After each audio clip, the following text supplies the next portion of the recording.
Yo, what's poppin'? Looking at the Houston Outlaws after their kickoff clash into the midseason madness. If you want to know about how their qualifiers went, go to the video above. Um, so, Houston Outlaws. Like this video if you like it. Subscribe if you want more daily Overwatch League content. And comment down below how you think the Houston Outlaws are going to do. But now, the Houston Outlaws. So, 5th seed going into the tournament, 4-2 with a +5 map differential. In the winners round 1, they lose to the Gladiators 3-0, not even close. Gladiators, of course, would go on to win the tournament. Then they beat the Toronto Defiant 3-1 in a very close series. I've seen some people saying that the series wasn't close. It was very close. The only reason that Houston ended up winning their push map at Colosseo in overtime was because Pelican was a freak of nature and killed 7, like literally killed 7. It was a very close series, and if that's anyone else and not Pelican, if that's like a standard player, maybe not a Houston Outlaws 3-1 victory, maybe a 3-2 victory, maybe Toronto move on to lose to the Shock. Who knows? But it was very close. And then loses round 2, they lose to the Shock 3-1. Yeah, in a not so well, it wasn't like super dominant from the Shock, but I think it was kind of evident they were a bit above them. So the roster is Piggy on tank and also Dante on tank. Dante has played no DPS yet. Then they have Pelican Merit, and then they have Iris, Lastro, main support. So, why could this team not make it into the top, top 4, I guess? These guys were fit 6. So why couldn't they make it into the top 4? Why couldn't they take over the Shock's position?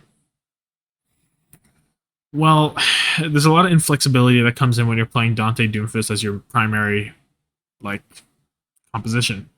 Obviously, teams know what to do into you. They know what's happening. They did try to experiment with the Zarya comp. I think they tried to go in too late with it. This next stage, they could come out with a pretty strong one, but as it was at this point in the tournament, it wasn't strong. Dante Doom was how they're going to win a game. They're going to live and die on the Dante Doomfist. Isn't a bad strategy. Dallas lived or died on Zarya comp. Houston did it for the Doomfist comp, not a huge difference. But they brought out some Moira instead of the standard Ana. Mixed results. I think that Moira is a good option to react to what your opponents are trying to do. I don't like it right off the bat. I think Ana just has more value immediately. But if your Ana was struggling to get that value, then you make the swap to the Moira. I don't like rolling out on it immediately. I think it's not as good. We did see Houston beat Shock in the Doomfist mirror whenever they did bring it out. So they're still solidly the Doomfist team, right? It's not like other teams are just picking up the Doom and beating them. They know how to play that composition. It's not a question of that. It's just maybe not strong enough that you can only run it, you know? So yeah, looking into next stage, I'd like to see more Piggy Zarya. I'd like to see Lastro be a bit more proficient on the main support.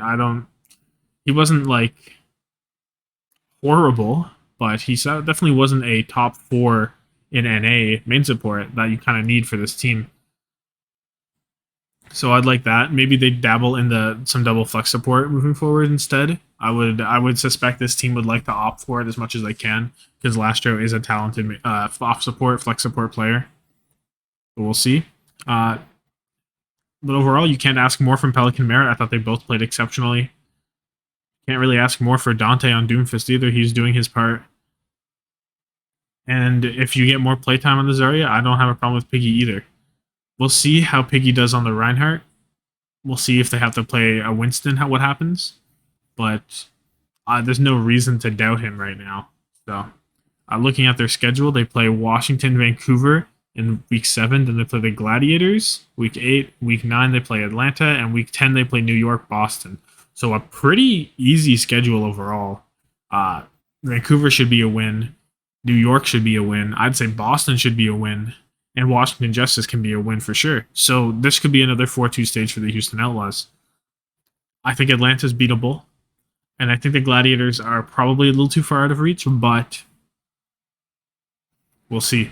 What the kind of vibe I'm getting from Atlanta is they're going to be more of a playoff performer. So in the regular season, I think they're not as scary as playoffs. That's kind of what I've noticed.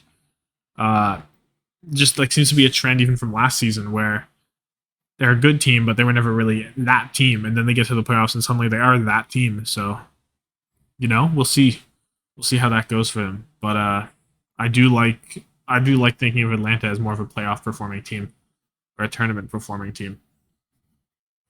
So we'll see. Right now I predict a 4-2. I can see Boston getting better and taking a win, depending on how the meta shifts. But as it is right now, Houston should be a stronger team, and they should be probably securely into the midseason madness as well. So, not a huge lot on Houston. They got to work on that flexibility, but they look like a pretty solid team overall, as long as Lastro doesn't become a liability, or doesn't become a more noticeable liability. Other than that, that's it for me. Have yourself a good one, and deuces.